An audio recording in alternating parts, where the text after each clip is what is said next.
Hi, everyone. I'm thrilled to host another edition of Life Notes with Dr. Wilkins. I am a licensed marriage and family therapist and a coach, and I've been hosting a series of discussions with folks from all walks of life who are navigating life in unique and impressive ways. The theme of this series is entitled Single, Growing, and Thriving. It features Black women who are above the age of 40 and have intentionally curated lives that defy the myth that to be grown and single equates to unhappiness. I want to wish a very special welcome to today's guest, who is Ulonda Harris. Ulonda identifies as a mother who has just rediscovered life. She no longer pays rent and loves to live in beautiful places. And currently, she is in the process of learning how to make her own happiness. Welcome, Ulonda. Hi.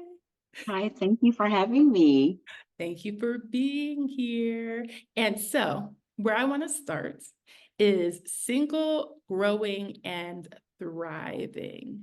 From your estimation, why would you categorize yourself as such? What do you think?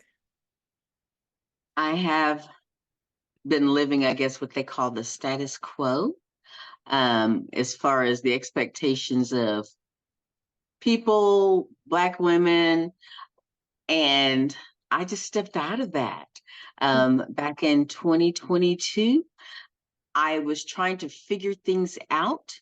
And I've been working remote since 2018, but I was just really trying to figure out being okay with where I am now and also accepting the fact that what my parents or what all my elders had told me what I was supposed to do is not happening, and it's okay to reconfigure your life. Mm, Does that mm. make sense? Yes, you just said a whole word, and there's a lot to unpack there. So we're gonna unpack. So let's start with status quo. How would you what did your status quo look like? Well, okay, so status quo is like as far as what was expected from my elders. Mhm. Um, and I did it. I did what was expected. Well, besides, having, three kids by the time I was 21, but okay, and not being married. But um overall, I was still trying to achieve that goal that says you still didn't mess up your life that much. Mm. And so still trying to achieve those goals and I hate to say it like this, but sometimes it's like, what we're just supposed to just shut up and be quiet and not talk about the things that we didn't do right, or what I call sometimes, well, the inequities that we did not achieve certain goals. And it was just okay to say like, hey, we know what our family expected. We know what our elders expected us to do. And we didn't necessarily do it the right way. Like, again, I had three kids by the time I was 21 years old. But just to step back and say, like, I know what my elders expected, but it's okay to say, so how about try it a different way? Mhm. How about you accept that you didn't follow the status quo, and now you're going to figure out how to make yourselves and your kids even better. Mhm. I get you were spending a period of your life trying to live up to the expectations of your loved ones. Yeah. And then at some point, in the spirit of Sankofa, you went back and got it, meaning that you went back and reclaimed your life for yourself. So, Yeah.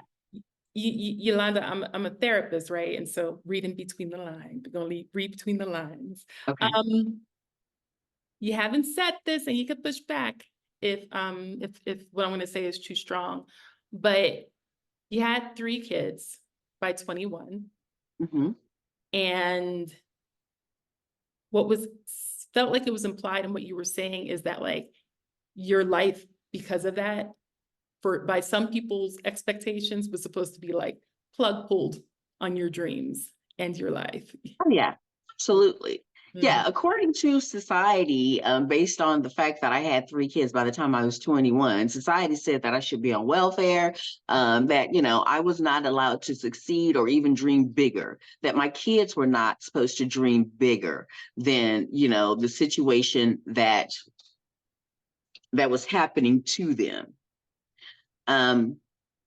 Yeah, it was an expectation. And then how dare you dream bigger? How dare you even think that you can make goals outside of your situation? And it was not just for people, women, low income society. Mhm. As a Black woman, that's just like, oh, well, you can't dream any bigger. Mhm. And that's what was implanted into me as far as my expectations. I cannot express how much for some reason, I was praying. I was a praying mother, a praying teenage mother Mhm. that said, I want to stop this, whatever this is that's happening, this um, historical situation that I was adopted. Um, I was adopted. My biological mother had me when she was like 16, 17 years old. My biological grandmother had me when she was like, I think 15, 16 years old.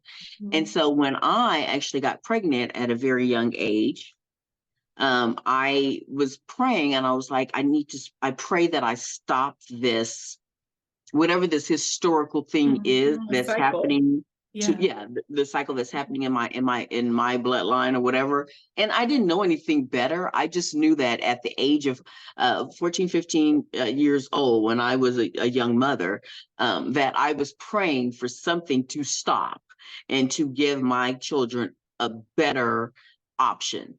I Mhm. didn't know that I was actually praying something away that was so historical, Mhm. but it was a very profound thing that I now know that I was praying for. There was a cycle that you experienced in terms of, really taking control of your life. How did that roll out for you? As part of my history is that I was a teenage mother, and nobody plans it. Life is just happening. But also, I was adopted, and so um, through this cycle, I found my biological mother when I was like, I think 18, 19 years old. But as me being a teenage mother, one of the things, by the time I was 21 years old, I had like 3 children, and I'd never been married. But one of the things is that for some reason, I knew that I was praying that the cycle that started maybe with my biological mother and my biological grandmother and me becoming a teenage mother would stop, and that it wouldn't like continue on with my kids. And so I have 3 wonderful girls, and they're all now, wonderful young adults. Well, they're all in their 30s, but I prayed away the teenage pregnancy and all the things that maybe were part of our history, and just hoping that it would not continue, and it did not. So now I have these 3 wonderful young professional daughters that are just doing the best things um, in life. It's inspiring and it's beautiful. I feel filled up listening to you talk about Okay. this, Okay, because so you are the first of my interviewees that has talked about your relationship with God. And so, again, I'm a licensed marriage and family therapist. I look at people intergenerationally, and especially working with our people, this idea of a generational curse and, yeah, people feeling beholden to the generational curse. And yes. I love that, like, you identified your cycle and then you took it to God, and God has worked wondrously in your life. And it's the craziest thing. I have to say this is the craziest thing, because I have been because I found my biological mother when I was like, like maybe 18, 19, 20 years old. And I told her about how she's a wonderful person, but I told her about how I was like, I knew that I was adopted, and I knew that there was like this history. And I was like, I just wanted to stop it. When I got pregnant, I was 13 years old when I got pregnant. And I'm not going to talk about the details of that, but I was 13 years old when I got pregnant with my oldest child. And one of the things is I didn't know a lot, but I knew that I wanted to stop it. I wanted to, I just some kind of way prayed, and not that I'm an extremely religious person, but I really did pray that whatever it is that's in our history and in my familial line that has all of us getting pregnant so young, please let it stop there. And when I tell you, God was like, okay, girl. Like light work, light work. Yes. I am now the of my three daughters, I have one grandchild. Um, I have one grandchild, and she was a very much planned, pregnancy for my youngest daughter. God was like, okay, girl, so you want to make sure that you stop that whole history of kids of the teenage births and teenage pregnancies. Okay, yeah, yeah. My daughters, my oldest daughter's like, they're all just professionals, and my youngest daughter is the one that has my one granddaughter, and she very much was like, we planned this. There's not one planned pregnancy, there's not one unplanned pregnancy happening in the bloodline now. But Congratulations it's and all, yay God. yeah, it's so much love. And even though nobody's had any unplanned pregnancies since me, um the generational wealth that my daughters are building for futures, whether it's just their nieces or just for other Black children. Like my oldest daughter has her own practice. She's a therapist also, and she's doing things to make sure that Black children have access. Wow. So God did over and above The your abundance is prayers, amazing. like not just for your generations, but like through your daughter's work, spread out Yes. hugely to other families. That's Yeah. amazing. I am super interested in, because so God answered your prayers abundantly. And you, at 21, you had 3 kids. And it sounds like there was a period of time in your life where you were like living according to others' expectations. Concretely, what did that look like? When you were living up to other people's expectations, what were you doing? Was that an eye I was roll? not happy. The bottom line I is I saw was it. not happy. Yeah. Yeah, I was not happy. I was doing things according to what other people expected, and I didn't find my own happiness until I was probably in my mid to late 30s. I was just trying to figure things out with all the love that my parents, were able to give me. Um, we never talked about finances. So finances and happiness were not part of a conversation growing up for me. I'm 54 years old now. It was not part of the real conversation. It all came across as just surviving, to just exist, to be surviving. There was no true talk about happiness, about like, how do you find your true happiness? It was all about, you are here to exist, and if you're lucky, you'll get a husband. But there was no talk about happiness. I'm so happy. I'm so thankful that I'm now in this era that I actually get to understand what my happiness looks like. Yeah. I want to talk about that because I know part of it, and people are gonna be shocked. When you were in survival, what I call it survival mode. When you were in survival mode, what were you doing to survive? I was just barely paying bills. I was just like, I didn't go to college until, I'm 54. I didn't go to college until I was like, I hit my, 14 years ago, 15 years ago. Yeah. So 40. Yeah. Yeah. I was in my 40s when I actually went to college. And so I had always been existing on survival of just, you have the kids, And so now you just have to figure out how to raise the kids and take care of the kids and make sure that they're fed. And so there was no like idea of like, well, what do you really want in life? Yes. I was still living on the survival mode that was taught and implemented into us, from being a child of the 70s, that's what I was used to. So I will say this, my kids taught me how to expect more. Mm. My three daughters taught me Wow. how I should actually expect more from life, from relationships, from myself. It's so funny because our parents taught our parents, my mother, our parents taught us survival, but Mhm. my kids taught me like, oh no, you should expect more. That's that generation. Yep. Yes.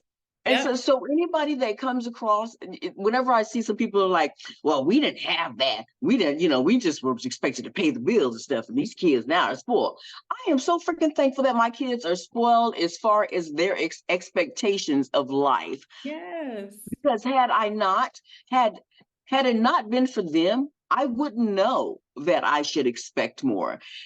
And I just now like my I've shared that I was adopted, and my mother my mother did the best that she could, but it was never instilled in a lot of us that we should expect more, that we should not be expected just to work ourselves to death Literally. and not want for anything more than to just survive in life. Yes. And it's for some people it might be hard to hear, but I'm telling you, they talk about the generation X or whatever it is and stuff. I am so thankful that my daughters showed me and gave me some knowledge as far as, hey, you don't have to necessarily work yourself to death. Yes. You can actually find happiness before you have to retire, before you're forced to retire at age, I don't know, 68, 65, whatever that age is. Because my youngest daughter, moved to Spain in 2016, and I, for that reason, was able to go and visit her, about maybe 4 times. And now I'm getting ready to move to Spain. See, that was a spoiler alert. Spoiler alert. Oh. I didn't know that. I didn't even know that that was even allowed for me to even think outside that box that far. And now I'm like, girl, I'll see you. So now I've just, I've been to Spain a few times. I just came back from being in Mexico for a couple of months. I gave up my apartment. I'm no longer paying $2,000 a month in rent. I am now just pet sitting, and I just didn't know that it was even possible for me not to have the stress and the weight of the world on me until whenever. And And there are it's just an many awesome feeling. people that could not even conceive until they're hearing from you right now that this Yeah. is a real thing. But I Yeah. want to back up because, like, I don't know, you said a whole lot of important stuff, right? Because the most overt message in what you just said was talking about like generationally breaking this curse of just being, well, I called it curse, maybe that's too strong, but breaking this cycle of only surviving.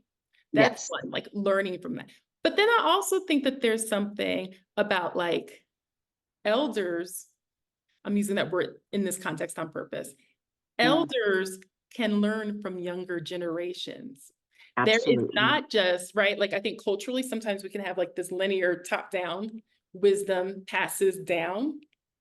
But like, if you're truly wise, I think it is to do what you did, which is also always have been this humble position of learning from folks younger than you. They Mm-hmm. might know some things that you haven't yet figured out. And then the other thing that you went by real quick, and in my work with a lot of Black women, I feel like we do this, which is like we can like zoom through our accomplishments as if it's like, oh, that's what everybody does. Yolanda, do you know how magnificent it is for you to have had 3 kids by the age of 21 and to have started school when you were in your 40s? Yeah. Do you realize that there are like many people that are now in their 20s with kids, they're like, I guess that ship has sailed. So how the heck did you go to school? And I'm not saying that facetiously. What did you pull on to let yourself know this is a possibility for me? The reason that I even went to school, like in my 40s, is because, um, my daughters had all, by that time they were either had already graduated from college or my youngest was on her way from graduating from college. But I had one of my parents, he was going through, his health was declining.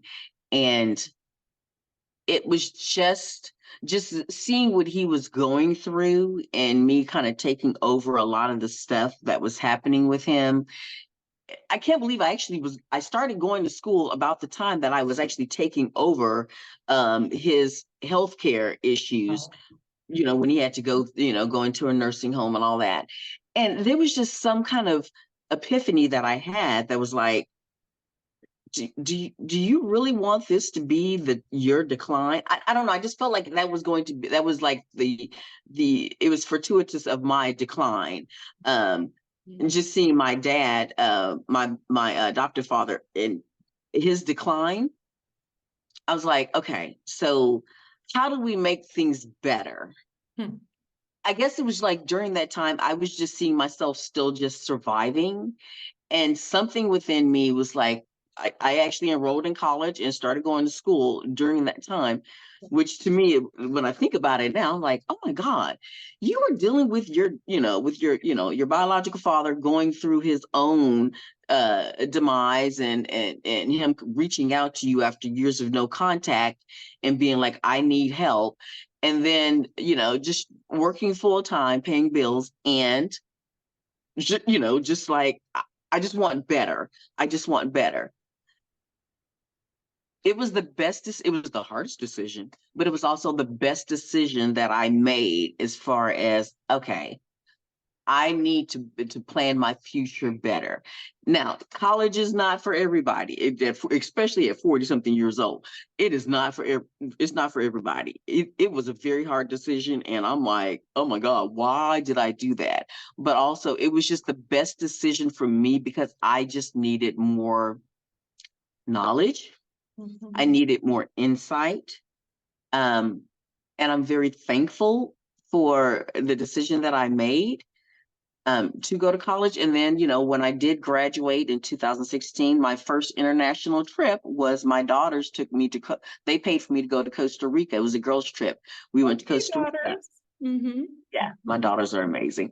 So yeah, they took me to Costa Rica. That was my first, and they told me like 6 months in advance. They were like, hey girl, you got to get your passport because we're taking you to Costa Rica. And so yeah, went to Costa Rica.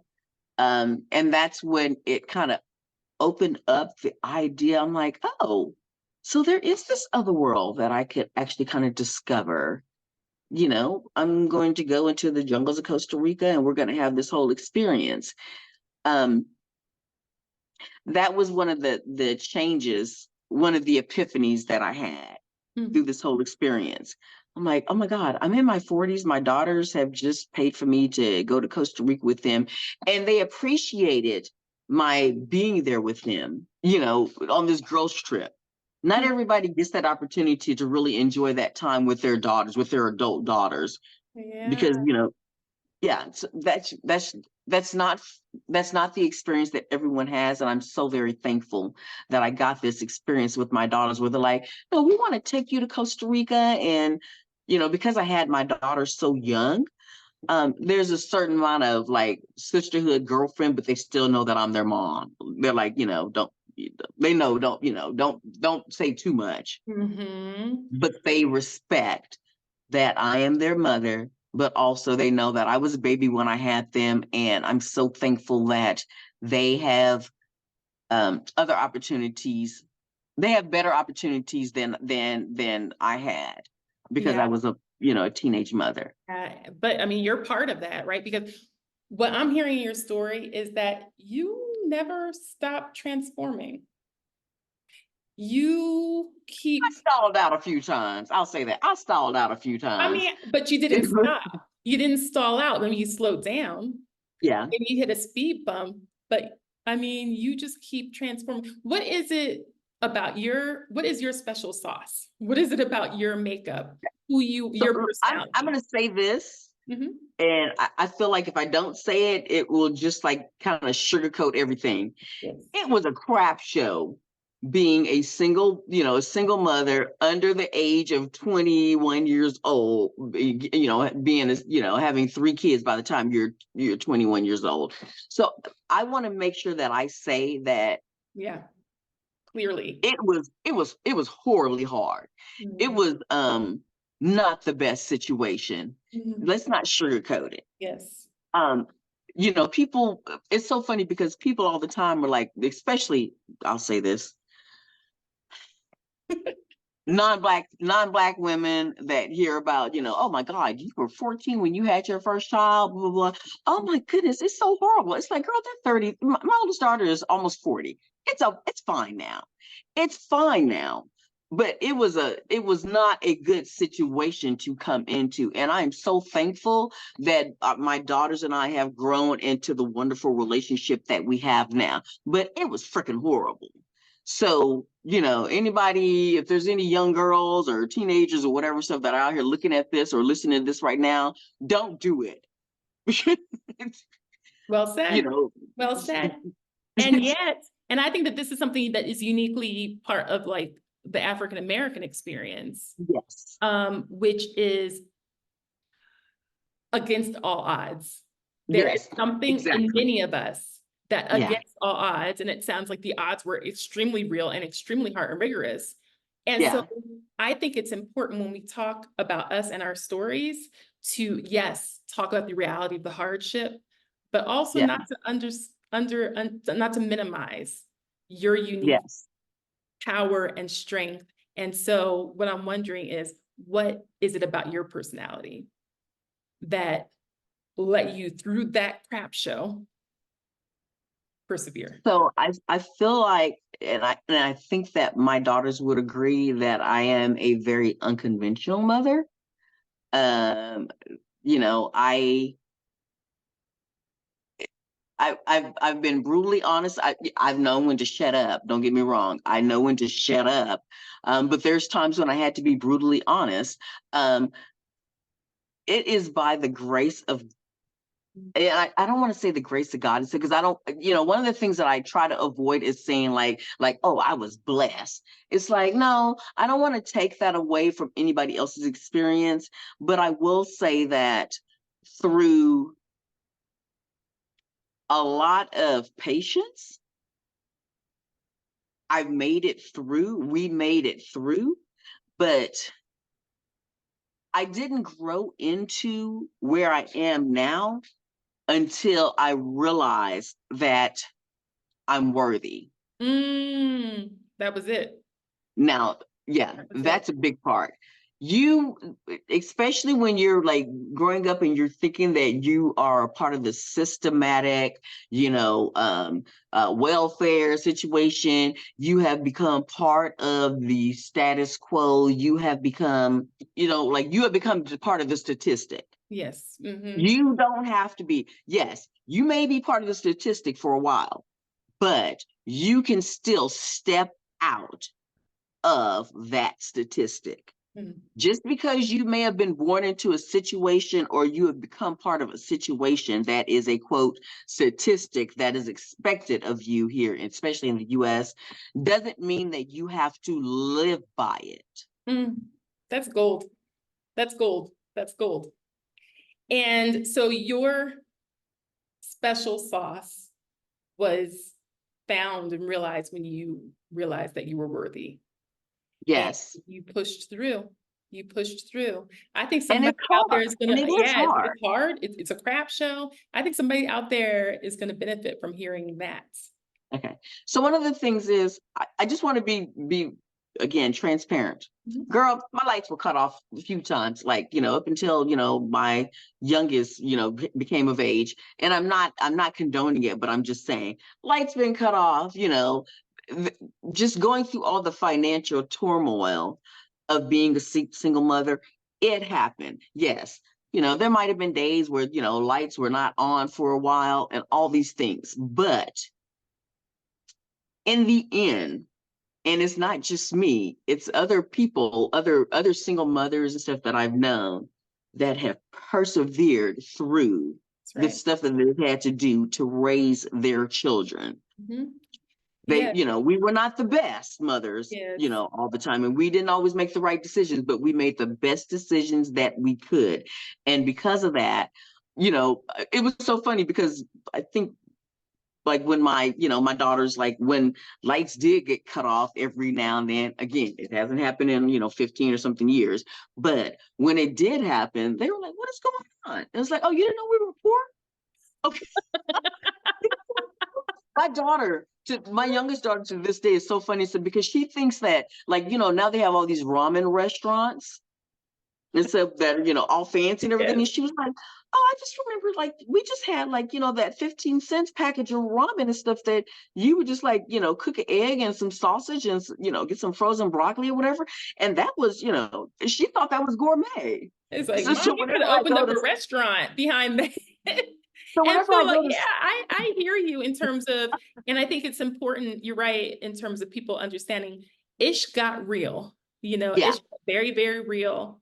And despite it, you persevered, and that there are many single moms that yeah. are persevering in spite of. What I'm gonna say is that if I'm a viewer, I'm gonna be like, I heard her say it real quick, but what she say she doing? What she say life look like now? And so unveil what are the life and times of Yolanda looking like these days? So after I got my degree, and I've been doing accounts receivable, business collections inside the company, not a collection agency. I've been doing that now for like 25 years. With that, I had the greatest support while I was going to college, community college, a few years. What was that? With that, yeah, I have been in uh accounts receivable accounting industry, and like back in 2022, when I was tired of being in management because it was too stressful and I felt like, they're gonna give me a heart attack, I stepped away. And so now I do my own consulting for accounts receivable. And back in, what is it, January last year, I gave up my apartment, and I have actually been doing pet sitting for the past year. And I've become an international pet sitter, a traveling pet sitter. What does that mean? So I have my So full-time job. wait, what does that mean? Because I know what it means, but I'm not sure what, what's a pet sitter? What's an international pet sitter? Okay, so so first of all, let me just say this.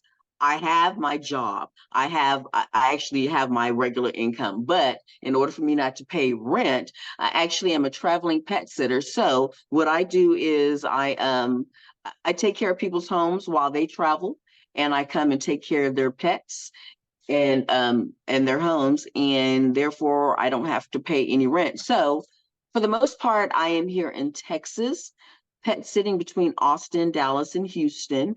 And between that, I just got back from Mexico. I was 2 months in Mexico. And yeah, I did 3 pet sits while I was in Mexico for 2 months. I did 1 month in Puerto Vallarta. I did 1 week in Mexico City. And then I did another week in San Miguel de Allende, which is just 3 hours north of Mexico City. I also did a week and a half pet sit in Morocco, okay, North Africa. And I actually just got signed for a pet sit in Madrid, Spain.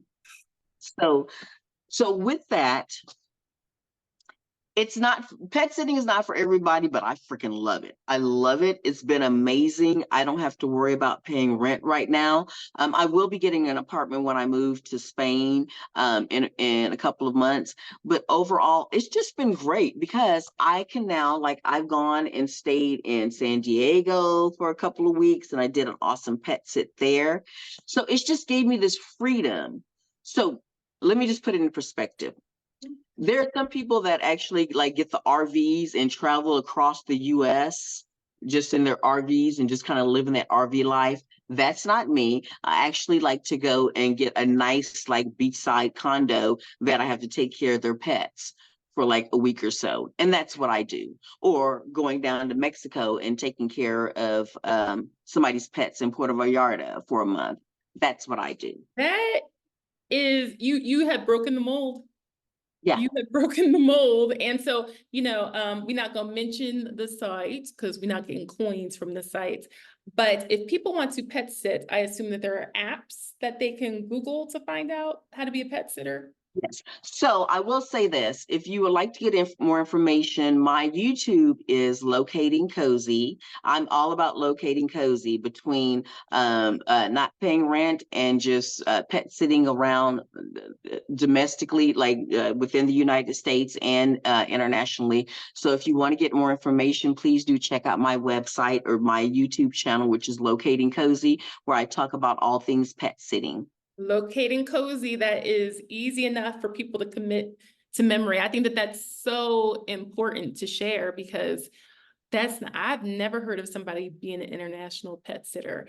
And I'm thinking, because we have met each other and I was so focused on the pet sitting part, but I'm Yeah. like, you It's are been amazing. awesome. And You then, are awesome. You have come a long, wasn't there a slogan back in the, you've come a long way, baby. Remember that? yes. That is, whew.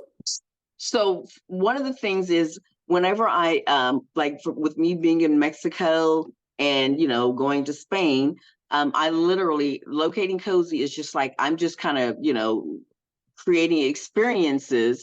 And I find like no matter where I go, I'm always trying to find community. So whether I'm in Puerto Vallarta or in Madrid or wherever I am, I find the community, especially Black women community, where we could we get together, we congregate, we do walking groups. I found like I went to Sayulita with one young lady that I just met in Puerto Vallarta. Just finding community no matter where you are, whether it's your women community, your Black community, wherever you are, you can find community that just helps you feel welcome wherever you are. And that's what I do. Wow. I am thinking of like how potentially isolated as a single mom at 21 of 3 children, Mm-hmm. how isolating that experience may have been for you. And now the wings that you've grown and how just connected you are with other people, with the world, with, your sense of self. You're a bad woman.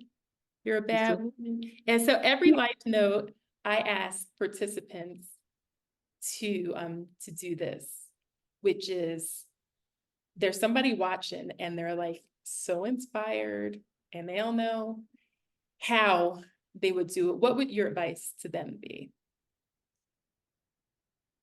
Step outside your box, step outside your comfort zone. It's okay. Don't just accept what people have told you, what your expectations in life should be. Mm, It's okay to think outside the box. mm, mm. I love And that. and and even if you have kids, single mothers, I've heard that so many times that, oh well, I have a child now, so I can't do this. There is so much within our communities. There are so many women that are just, or, people, whether it's women, Black couples, that they have stepped outside the box and said, I will not just work myself to death. My mother passed away in January 2022. And I truly believe because society had told her that this is what she was supposed to do, she worked herself to death. I did not know that because of her passing, that would inspire me to step outside and live a different life. And that's what I'm doing now. Mm. Step outside the box. So that's the life note, is to step outside the box. Yes. Give yourself permission Yes. to live your best life. And it's okay to not live according to other people's rules. Create your own rules. It's fine. I love that. I love that. I am going to be going to Locating Cozy and checking you out and your adventures. You and I are locked in, so I'm gonna be checking on you from time to time. I appreciate you. And from whoever is watching this, I also want to express what they must be sharing in my feeling, which is heartfelt gratitude to bear witness to your story. Step outside the box. Thank you so much Outside the for your box. time. Take good care. Bye-bye.